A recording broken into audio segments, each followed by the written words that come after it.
Hello guys, welcome to the N rhythm channel. आज मैं बॉलीवुड की अनसुनी कहानी में लेके आई हूँ एक ऐसे किलर लुक हीरो की कहानी जो आपको सुन के मज़ा आएगा। तो आइए सुनते हैं, एंड तक बने रहिएगा और आप गैस कीजिएगा वो कौन है। आगे आगे पता चल जाएगा, बट आप ट्राई टू गैस। होपफुली आप गैस भी कर लोगे।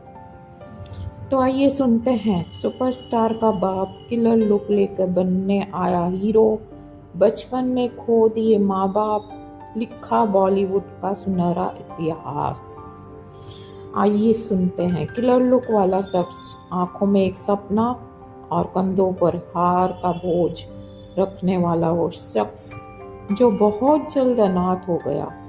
खुद के सपने बुने और उन सपनों को पूरा करने के लिए अंधेरी गलियों की जगमगाती रोशनी वाली दुनिया में कदम रखा।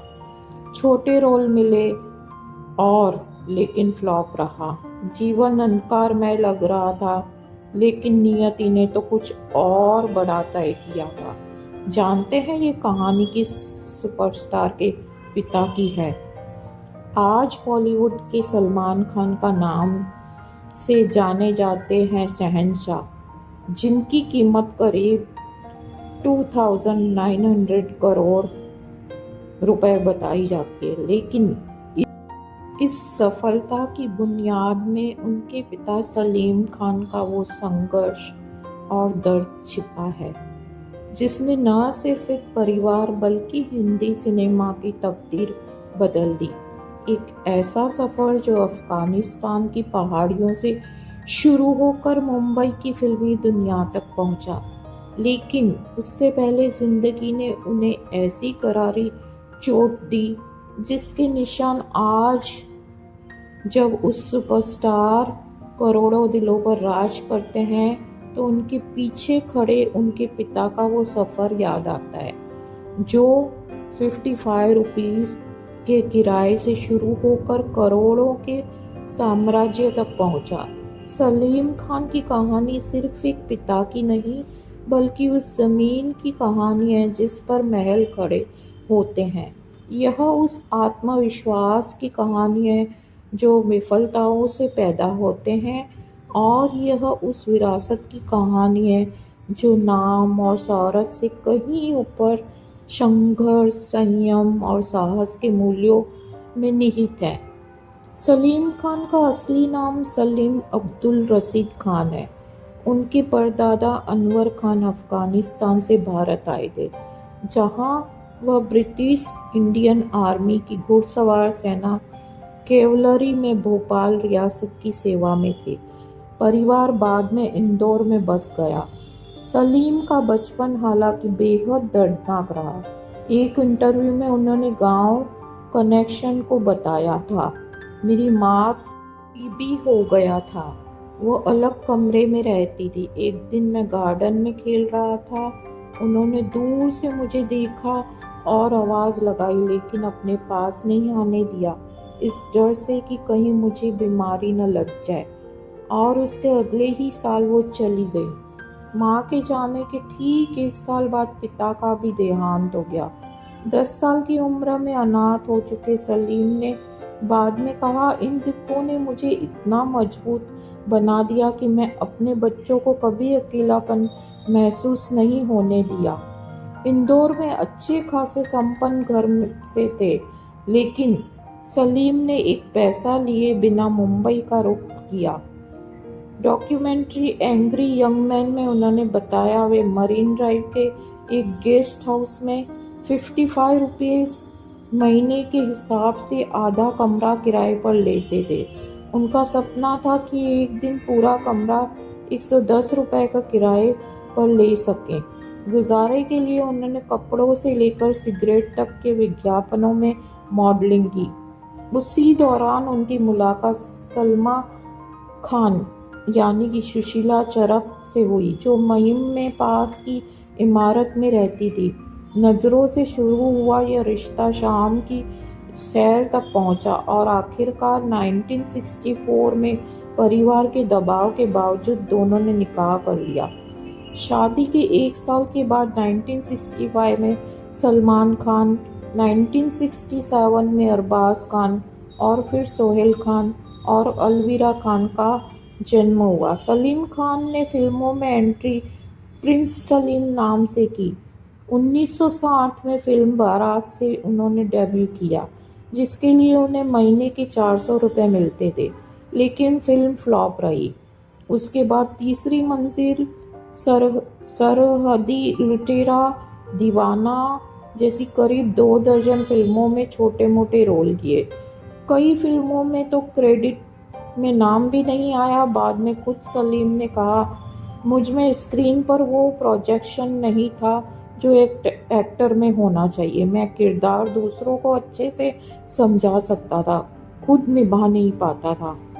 सलमा से शादी और बच्चों के होने के बाद सलीम खान को फिर प्यार हुआ।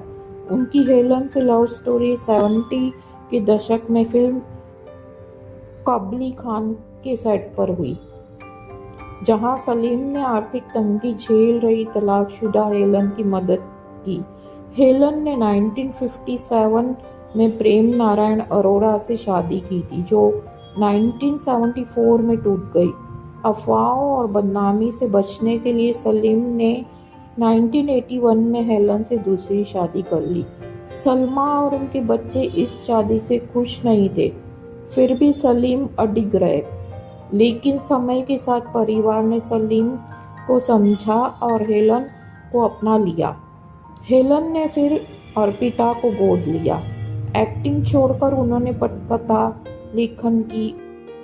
लेखन की और मुड़ने का फैसला किया, जो ऐतिहासिक साबित हुआ। जावेद अख्तर के साथ बने जोड़े सलीम जावेद ने हिंदी सिनेमा की धारा ही बदल दी। जंजीर, दीवार, शोले, डॉन, यादों की बारात जैसी फिल्मों ने न सिर्फ अमिताभ बच्चन को सुपरस्टार बनाया, बल्कि लेखकों को उनका हक और सम्मान दिलाने की लड़ाई भी लड़ी।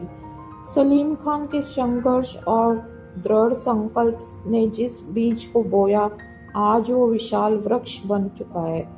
उनके बेटे सलमान खान आज भारतीय सिनेमा के सबसे बड़े सितारों में से एक हैं। जी क्यों इंडिया की एक रिपोर्ट के मुताबिक सलमान खान की कुल संपत्ति लगभग 2,900 करोड़ रुपए आंकी गई है। यह साम्राज्य बॉक्स ऑफिस पर जबरदस्त कमाई, production house Salman Khan films, brand being women और ब्रांड एंडोर्समेंट से आती है। सलमान खान ने अपने पिता की विरासत को आगे बढ़ाते हुए उद्योग में अपनी अलग पहचान बनाई है और कई ब्लॉकबस्टर फिल्में दी हैं। सलमान खान की आने वाली फिल्म बैटल ऑफ गलवान एक एक्शन ड्रामा है, जो 2020 में भारत और चीन की गलवान घाटी में हुए वास्तविक सैन्य संघर्ष पर आधारित है।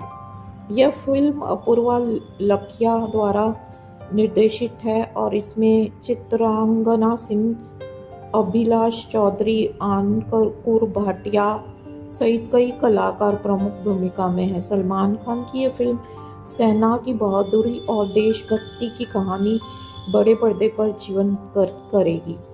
तो आइए सुनते हैं सलीम खान की एक फिल्म तीसरी मंजिल का गाना। तो आइए सुनते हैं रफ़ी जी की पेशकश, तुमने मुझे देखा होकर मेहरबान। तुमने मुझे देखा होकर मेहरबान, रुक गई ज़मीं, थम गया आसमां, जाने मन जाने जा, तुमने मुझे देखा होकर मेहरबान, रुक गई ज़मीं, थम गया आसमां, जाने मन जाने जा। हो कहीं दर्द के सहरा में रुकती चलती होती, इन होठों की हसरत में तपती जलती होती। होती मेहरबान हो गई जुल्फ की बदलियां। जाने मन जाने जा तुमने मुझे देखा होकर मेहरबान। रुक गई ज़मीं थम गया आसमां। जाने मन जाने जा तुमने मुझे देखा। ओ लेकर ये हंसी जलवे तुम भी न कहाँ पहुँचे। आखिर को मेरे दिल तक कदमों के निशान पहुँचे। खत्म से हो गए रास्ते सब यहाँ। जाने मन जाने जा तुमने मुझे देखा होकर मेहरबान। रुक गई ज़मीं थम गया आसमां। जाने मन जाने जा तुमने मुझे देखा। Thank you guys for watching this video. अगर आपको पसंद आ रहे हैं ये अनसुनी बॉलीवुड स्टोरी बेस्ड गाने तो प्लीज़ फीडबैक दीजिए ताकि आगे भी मैं ऐसी लाती रहूं। और सब्सक्राइब करना तो मत भूलिए, लाइक और शेयर भी कर दीजिएगा। Thanks again guys.